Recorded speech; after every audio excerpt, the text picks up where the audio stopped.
video, the five questions I'll be answering are stated on the screen already.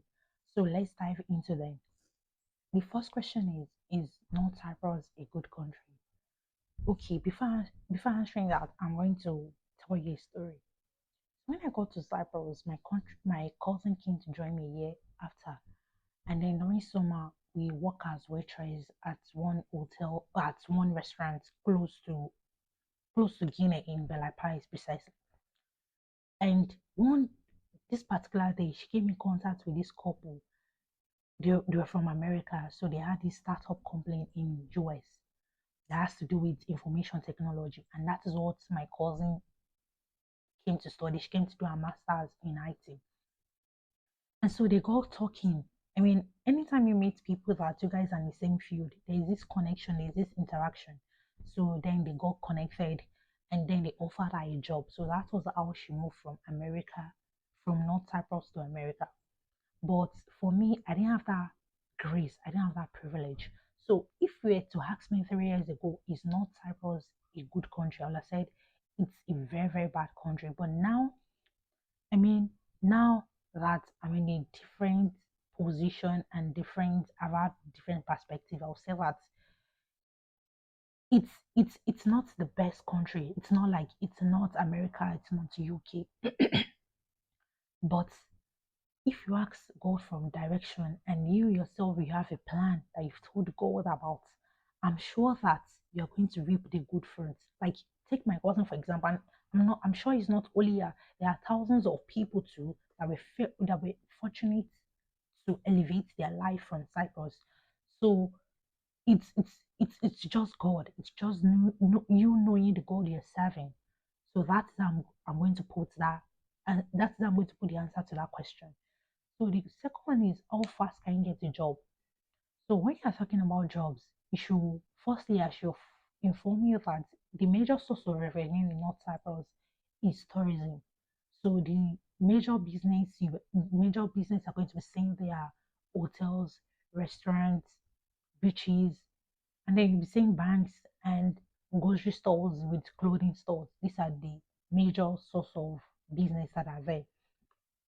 And so, if you are talking about working in a bank, that is for another video because you need some, you need some documents. You need because even some banks does not operate for blacks. So that means you're getting a job that is going to be a strict one. So, but when you mean how fast can you get a job? The very fast way you to get a job is if you are looking for all these waitress cleaning job. And the easiest way to get them is from May to September. Why is it from May to September? This is the summer period. This is when tourists go to North Cyprus. So you can easily get a job. And then for those that are thinking of, oh, I want to work, and you have to know this, all restaurants or hotel does not work throughout the whole year. There are some hotels and restaurants that is just for the summer period, and when it's winter, they close for business. So if you're somebody that you want to work through the whole year, any restaurant or hotel or beach, if you are working at beach, just know that they don't operate during winter. So you have to start looking for another job immediately and leave that beach. Because if you are thinking, oh, don't worry, by September, a lot of students will go. Don't forget that all these businesses also close for winter. And even businesses that open for even businesses that open for winter, they have staffs already that works for them for winter, that works for them for summer. So most of them retain some of them that are interested in working during winter. So there's not always room for outsiders, people who never worked with them during summer. That is the good thing about Turkish or Cyprus, like I say. Anyone who works with them during summer, they retain you if you're interested in working during summer, as long as you're a good staff to them. So the third question is how much can you earn? Firstly, I'm going to say that knowing the minimum wage is a good thing, but it's also a bad thing. Why am I saying that? The minimum wage is for those that they have work permits. So if you don't have work permits, you came with a student permit and you just started to work during the summer break because you're not attending school. So that means the minimum wage that the government announced is not for you, it's for people with work permits. And so that is why when you're going to look for a job, if your boss hasn't asked you, okay, even if they ask you, are you a student, and you say yes, they don't know if you have a work permit or not. Don't be too in haste to tell them the type of permits you're with, because once you know you're on student permits, that means you're not in the rules the government made concerning the minimum wage. That means they can actually give you any amount they feel like. They can pay you any amount they feel like. And the second is, I know that some of us have so many bills on our neck, like there's electricity bill, there's utility bill, there's house rent, there's tuition fee, and all this is just about to kill us. That is why when you're looking for a job, please don't show your desperate side that I need this job to survive. Why am I saying it? The moment your boss sees that desperation in your eyes, then they pay you the fee of the desperation you have in your eyes. So when you show that desperation, you're desperate for that job, you need it to survive. So they pay you money just for you to survive. So that's the advice I'll be giving. Number one, don't be too in the haste to tell them, oh, you're an assistant permit. And number two, please don't show your desperate side for the job. I know we are, but when you're going when you're going to look for a job, just put that desperation side inside your clothes and just compose yourself when you are going. And the fourth question, oh, I hope I've answered that. So the fourth question is, are they racist? Wow, that's really, really, really, I mean, okay, I grew up in Nigeria and I'm in Nigerian. So I grew up in Nigeria, I'm in Nigerian. I grew up in Nigeria, I'm in Nigerian. So if somebody is asking me that, oh, are people racist? That's like me trying to remove the log in my brother's eye when I have a peck in my own. So like we are tribalistic in my country where I came from, and so I'm always careful not to just mention, not to just say that word that they are racist. But let me tell you another story. This is a very short story. I went to look for a job with this white lady. I met her at the receptionist, so we submitted our CV. And then she got the job. I didn't get the job. The first time I got rejected, the first thing that clicked into my brain is the skin color. But that wasn't the problem. So later when I got to talk to her, that's when I found out that she was from Russia. She can speak Russia. She can speak English. She can speak Turkish. And me, I can only speak English. It's my native language. So let's be fair. Even even me, I'm just imagining myself as the CEO. I won't take myself. I want this lady she has so many comparative advantage.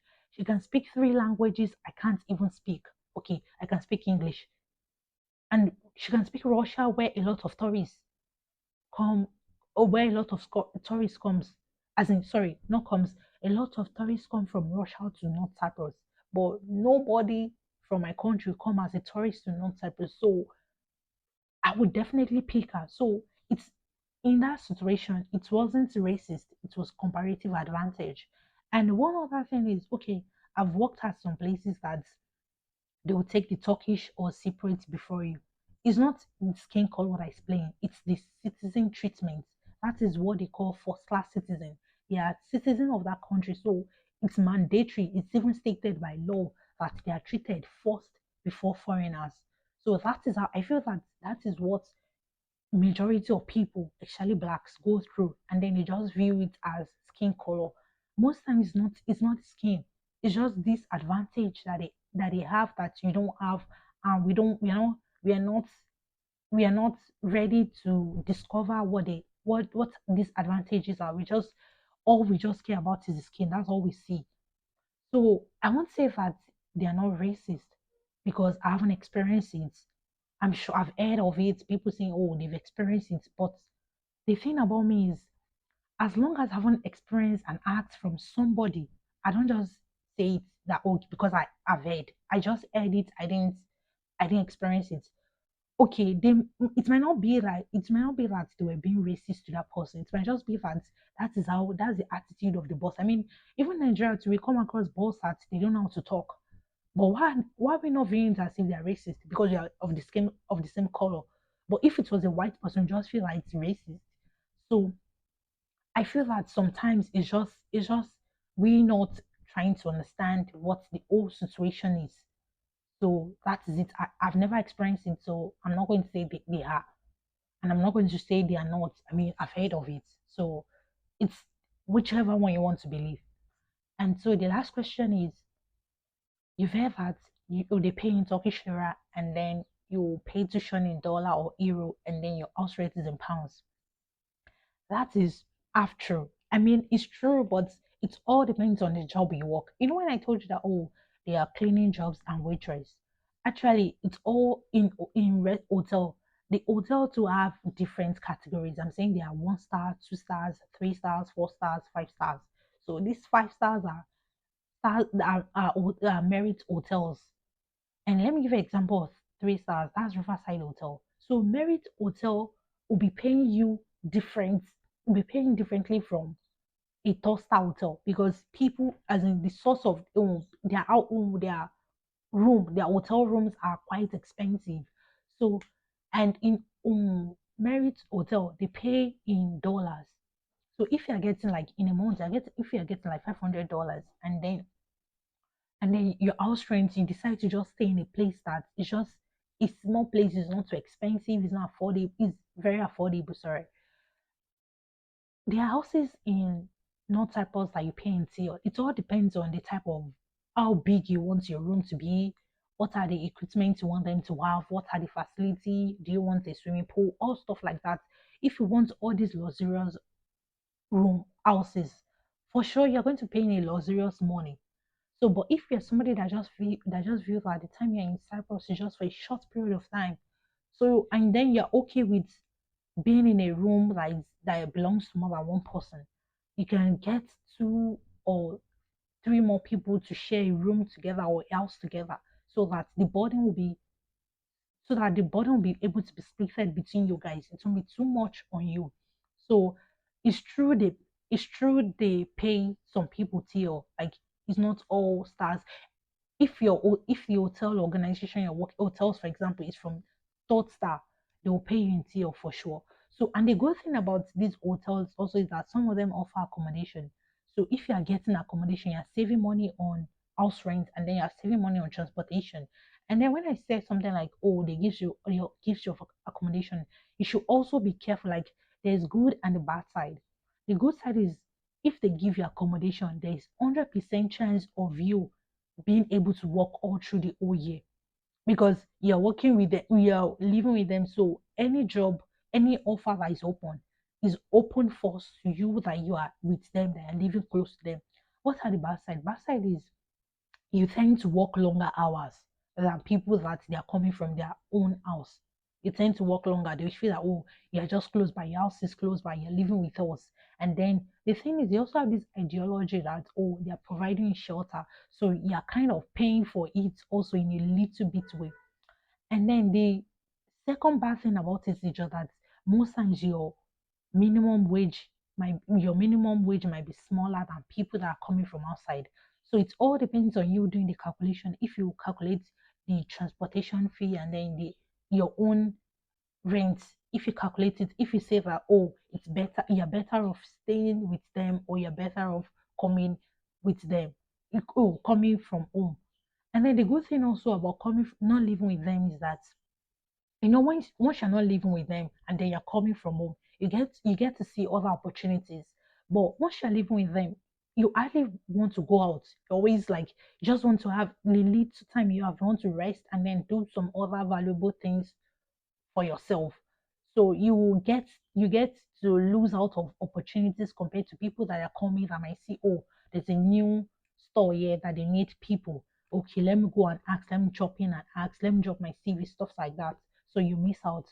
So I hope on this video I've been able to answer these questions to the best of my experience. And for those that they have any question regarding or migrating to North Cyprus or people that they are so confused that they need help, could just write me a comment. You could just write a comment and then I will, by God's grace, I will try and answer them. But in all, in all, you need God. That is it. That's the most important thing. You need God and you need a plan because people are going to be saying, oh, what's in North Cyprus? And that's the thing again. You need to stay with people that are positive. See, if you're a positive person and you associate yourself with negative person and you associate yourself with negative people, they are going to drain that energy out of you, that positive things. And that is what Job even said. He said, everything I fear, they come to pass. And that is true. Everything you fear, if you fear that, oh, a country is bad, the economy is bad, no matter, like, your brain is just going to be making things bad for you. It's not a lie. That is how it works. That is how psychology it works. If you fear that, oh, yeah, this disease is going to kill you, something is just going to pop up from your brain that is going to make that is going to make what you fear to come true. So if you feel that North Cyprus is a bad country, you're not going to be seeing that opportunity. But if people are saying, oh, it's a bad country, and you're telling yourself every morning when you wake up that no matter how bad it is, you yourself, you mention your name, but you are going to reap the good fruits of that land. See, you not even know when opportunities just, you can just be working your place of work and then you meet people that, oh, they're interested in the service you offer, in what you came to, in what you're studying. So that is how it is. So one, and first you need God, and second, please and please don't associate yourself with bad people, or with negative people, not bad people. Okay, including bad people, with negative people. And then if you feel that, okay, if it's like you live together, there's no way you can do it. It's like garbage in, garbage out. If they're saying negative things, you don't, oh, it's your mind. You can control it. You know what you want in your mind. So even if they're saying negative things, you can just garbage it out. It's not for you. This is not for you. So I hope I've been able to give you the best of my knowledge on this video. And please don't forget to write down your view or your comments if you need any question that you want me to answer. If you have any question you want me to answer, I hope you can write it down in the comment section. So thank you very much for stopping by and for listening to all my, it's not garbage, all my talks.